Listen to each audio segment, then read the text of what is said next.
बिना time waste किए हम देखेंगे कि क्या ट्रेंड रहा है पिछले साल का और कैसे यूपीएससी क्वेश्चन पूछ रहे हैं, कहाँ से कौन सा सब्जेक्ट कितना ज़्यादा इंपॉर्टेंट है वो हमें ये चार्ट देख के ही पता लगेगा।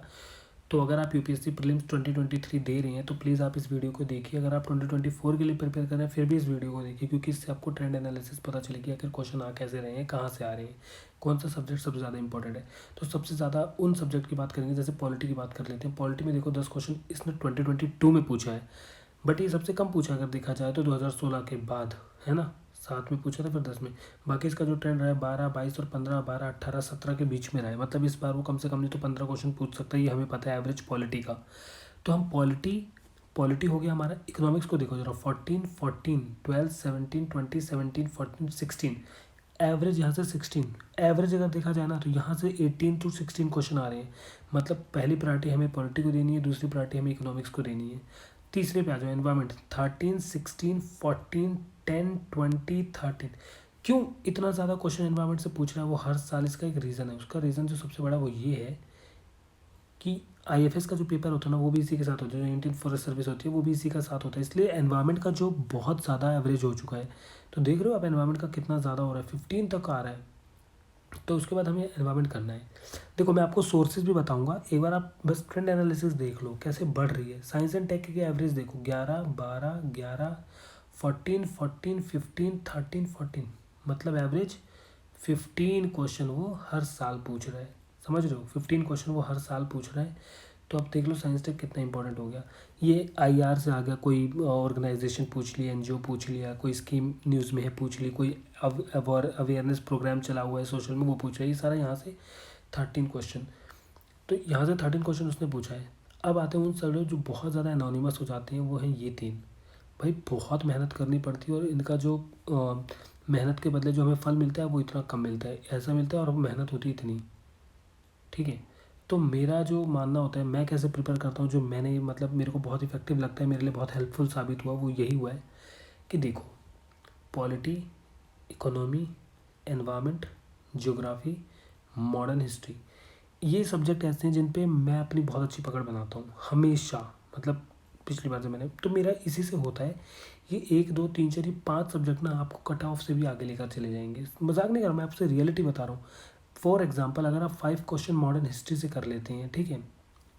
देखो 5 क्वेश्चन अगर आप मॉडर्न हिस्ट्री से अकेले कर ले रहे हैं, ठीक है। ज्योग्राफी से यहाँ 15 आ रहे हैं, 12 आपने यहाँ से कर लिए, 12 और 5 17।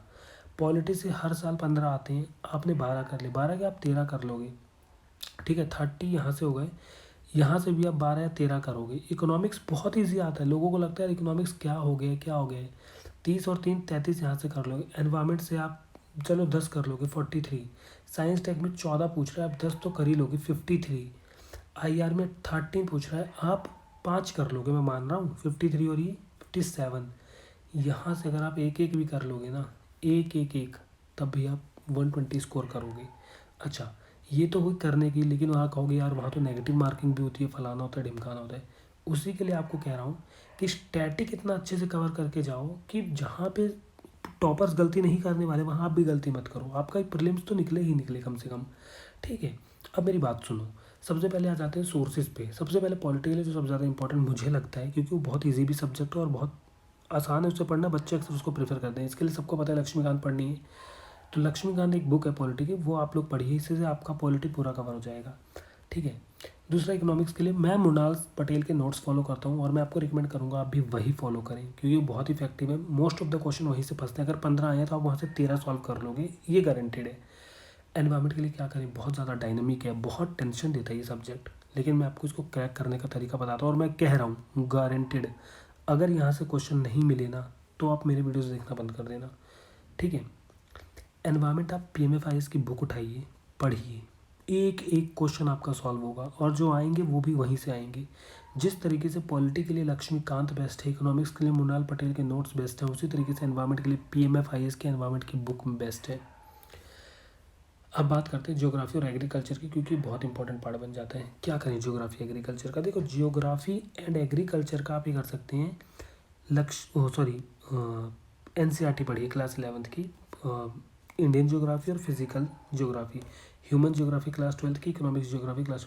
ये चारों बुक आपको पढ़नी है। अगर आपने ये चारों बुक पढ़ ली तो आपको, मुझे लगता है इनके यहाँ से कुछ ऐसा आएगा जो आप ना दे पाएँ, लेकिन फिर भी बहुत कुछ उन बुक्स में नहीं दिया हुआ है। मैं आपसे रियलिटी बता रहा हूँ, मैंने पढ़ा है, पर्सनली मैंने पढ़ा है, उसमें मैंने बहुत वैल्यू एडिशन किया है विजन के जियोग्राफी के मटेरियल से। और अगर आपको फिर भी डाउट लगता है तो आप लोग कमेंट में बता देना, मैं वो बुक का जो PDF है 3 4 5 6 10 पेजों का आपको दिखा दूँगा, एक आइडिया लग जाएगा आपको कि हाँ वो वाकई बहुत इफेक्टिव है, मैंने जो एडिशन किया है। ठीक है, साइंस टेक पे आ जाओ। यार यहाँ से तो ऐसे क्वेश्चन पूछ लेता है कि पता ही नहीं चलता कहाँ से आ गई। तो देखो, बेसिक बायोलॉजी आपको सीखनी पड़ेगी, वो चाहे आप यूट्यूब से सीखें चाहे कहीं से भी सीखें। मैंने क्या किया था, मैंने किया था यूट्यूब से सीखा था। तो बेसिक बायोलॉजी सीख लो और PT 365 फॉलो कर लो। IR के लिए वही PT 365। इनके लिए भाई बताओ, भैया इनके लिए बताओ क्या करना है। इसके लिए तो पता है स्पेक्ट्रम करनी है हिस्ट्री की, इन तीनों के लिए बताओ क्या करना है। एंशियंट हिस्ट्री के लिए और मेडिवल हिस्ट्री के लिए मैं आपको बता देता हूँ, पूनम दलाल की बुक आती है। अगर आपने उसे अच्छे से पढ़ लिया, देखो वो थोड़ी बल्कि बुक है, थोड़ा सा टाइम लगेगा, बट अगर आपने उसे पढ़ लिया, थोड़ा सा अपने अंदर कंज्यूम कर लिया उसके मटेरियल को, नॉलेज को, तो आप कर सकते हो क्वेश्चन। ऐसा नहीं कि नहीं कर पाओ, कर लो, क्वेश्चन आते हैं, वहीं से फंस जाते हैं। आर्ट एंड कल्चर के लिए फाइन आर्ट्स की बुक आती है, फॉलो करो, हो जाएगा। अब ये तो मैंने मोटे मोटे वो सोर्सेज बता दिए जो सबको फॉलो करने चाहिए, और मेरे हिसाब से एट लास्ट में ना कई ठोकरें खाने के बाद बच्चे यहीं आ जाते हैं इसे फॉलो करने। ठीक है, अब मैं आपको एक सबसे रामबाण इलाज बताता हूँ कि कैसे निकलेगा पेपर। देखो मेरी बात ध्यान से सुनो। किसी भी पेपर को निकालने के लिए 2 चीज़ें होती हैं। पहली, हमें नॉलेज होनी चाहिए, ठीक है, और दूसरी, हमें ट्रिक्स पता होनी चाहिए, ठीक है। लेकिन हम ये लगाएं कैसे। अब देखो, आप लोग ना PYQ पे सबसे ज़्यादा फोकस करो। अगर आप PYQ करते हो ना, तो मैं आपको गारंटेड कह रहा हूँ, अगर आपने PYQ एक बार फॉलो कर लेना, आपका पेपर निकलने से ना भगवान भी नहीं रोक सकते हैं।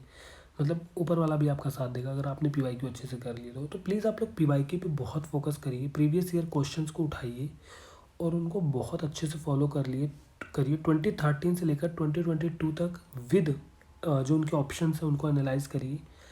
क्वेश्चन रिपीट होते हैं, थीम्स रिपीट होती हैं, और आप पक्का 25 नंबर तक आप बढ़ा लोगे अगर आपने PYQ अच्छे से कर लिए। तो प्रीवियस ईयर क्वेश्चन ही वो रामबाण है जो टॉपर्स फॉलो करते हैं और उनका निकल जाता है। ठीक है, मैंने आपको सबसे बेस्ट चीज़ बताई है PYQ करने की, कि आप PYQ करिए, पक्का है आपका पेपर निकल जाएगा। ये तो रही ज्ञान की बात। अब मैं आपको चीज़ें कुछ और दिखाता हूँ। प्री एनालिसिस पे आ जाते हैं। ये एक शीट है, आप चाहेंगे तो मैं इसे अपलोड कर दूँगा, आप लोग डाउनलोड कर लेना। यहाँ से आपको ये पता लगेगा कि देखो ध्यान से, 2015 का जो एनालिसिस अगर मैं दिखाऊँ आपको यहाँ पे, ये वाला, तो यहाँ पे आप देखोगे तो आपको ये पता लगेगा कि एक मिनट, तो आपको ये तो आपको ये पता लगेगा कि देखो मॉडर्न हिस्ट्री में ना, इसे छोड़ दो, ये एक्चुअली सेट का नंबर लिख रखा है। स्टैटिक से देखो मॉडर्न हिस्ट्री में 9 आए थे। अब मॉडर्न हिस्ट्री में क्या ही करंट से आएगा, करंट से 0, मिक्स से 0, डायरेक्ट पूछे थे 7 सवाल, अप्लाइड 2 थे। देखो डायरेक्ट होते हैं सीधा बुक से उठा के आ गए, अप्लाइड होते हैं।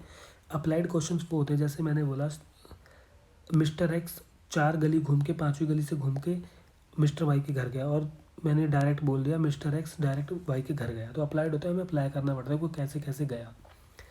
तो ये था देखो डायरेक्ट अप्लाइड। अब देखो एंशियंट मेडिवल में डायरेक्ट इतने, अप्लाइड इतने।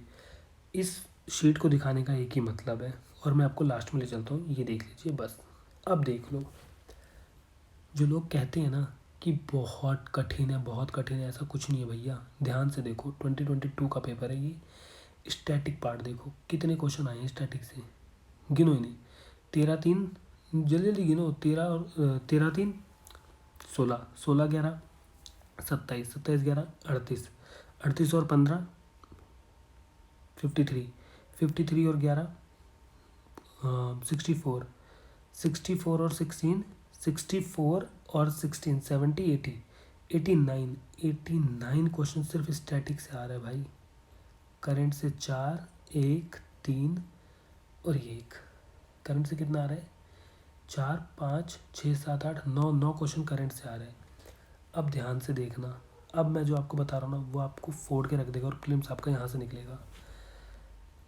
ये देखो ज़रा, इन्हें देखो, यहाँ 83 बन रहे थे, इसे याद रखना भाई। स्टैटिक से 83 आ रहे थे, करंट से 9 आ रहे थे, डायरेक्ट से देखो कितने आ रहे हैं, 13 3 16, 16 14 30 40 56 56, हाँ 56 और 66 69 हो गए, 70 और 76, 77, और ये 77 और 10, पूरे के पूरे 87 क्वेश्चन है ना वो डायरेक्ट आ रहे हैं।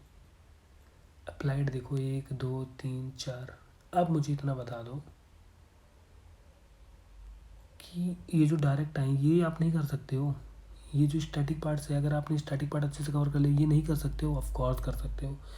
लेकिन लोगों ने ना यूपीएससी को इतना कठिन बना दिया बातों से कर करके हम एक्चुअली हम गलत सर्कल में, इस वजह से हमें लगता है यार बहुत कठिन है, पेपर नहीं निकलेगा।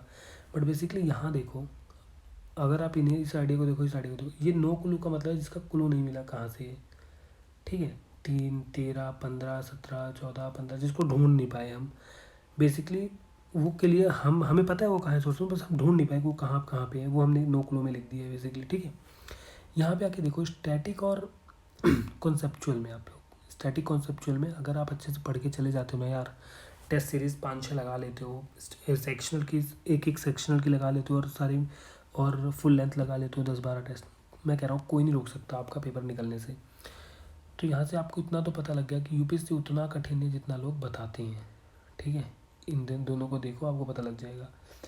ये पूरा ट्रेंड आप एनालाइज कर लोगे ना, उसके बाद आप खुद ही समझ जाओगे हाँ ये बंदा सही कह रहा है। बाकी मुझ पर भरोसा मत करो, आप खुद ये ट्रेंड एनालाइज कर लेना। अगर इस शीट पे भरोसा हो तो खुद एक शीट डाउनलोड कर लेना, 2-3 पेपर उन्हें एनालाइज कर लेना, आपको पता लग जाएगा। अब तीसरी बात करते हैं, ये वाली पीडीएफ है ना, ये आप लोगों के लिए बहुत ज़रूरी है। यूपीएससी प्रीलिम्स देने जाओगे ना, सेम पीडीएफ आपको वहाँ यही मिलेगी। इसमें क्या होगा, उसमें यहाँ पे लिखा होगा सेंटर कहाँ पड़ा हुआ है, सब्जेक्ट यहाँ डालेंगे GS1, सब्जेक्ट का कोई कोड होगा वहाँ पे जैसे 02, बुकलेट होगी हमारी कोई भी, जैसे B मुझे मिली, यहाँ मैं B लिख दूँगा। यहाँ मैं अपना रोल नंबर डालूँगा, जैसे मेरा 3 2 1 2 2 1 1, यहाँ वही सेम नंबर भर देंगे 3 2 1 3 3 2 2, यहाँ हम वही सेम नंबर जो यहाँ पे हमने भरे हैं वही यहाँ पे भर देंगे, ठीक है। ये आप समझ गए। अब देखो नीचे आओ, अब देखो यहाँ पे आपको क्वेश्चन होंगे 1 2 3, वहाँ पे आपको पूरे के पूरे 100 क्वेश्चन दिए रखे होंगे, ठीक है। 100 क्वेश्चन आएंगे, मतलब बस यहाँ तक, बस यहाँ तक है अपना काम, ठीक है।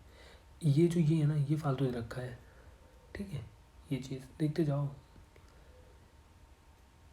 तो जो हम यहाँ पे हमें नॉर्मल कोचिंग से जो हमें शीट्स मिलते हैं ना, उसमें 100 ही क्वेश्चन होते हैं। तो इस शीट को आपको डाउनलोड करना है, और इसी शीट को आपको डाउनलोड करके इसी में टेस्ट देने हैं सारे। यहाँ आपका इन्विजिलेटर साइन करने आएगा, जो भी आएगा, और वो बुकलेट कोड वो खुद भरेगा, आप नहीं भरोगे। तो मैंने देखो आपको सारे बेसिक चीज़ें बता दी हैं गाइस, ये आपके ऊपर है। अब आप इसे फॉलो कर लोगे तो मेरे को जहाँ तक लगता है आपका 98% प्रीलिम्स निकल जाएगा, अगर आपने अच्छे से पढ़ लिया, फॉलो कर लिया तो। बाकी कुछ चीज़ें तो ऊपर वाले के हाथ में होती हैं। अपनी मेहनत पे, अगर आपको अपनी मेहनत पे लगता है ना कि आप कर सकते हो, तो आप पक्का कर लोगे। आपकी मेहनत में ईमानदारी होनी चाहिए बस। और एक बात हमेशा याद रखना, कोई कुछ भी कहे, आपको खुद को कहना है, अपने सबकॉन्शियस माइंड को बताना है कि आपका पेपर ज़रूर निकलेगा। तो अगर ये वीडियो पसंद आई तो प्लीज़ सब्सक्राइब कर देना, लाइक कर देना। बाकी आज के लिए इतना ही। Thank you very much.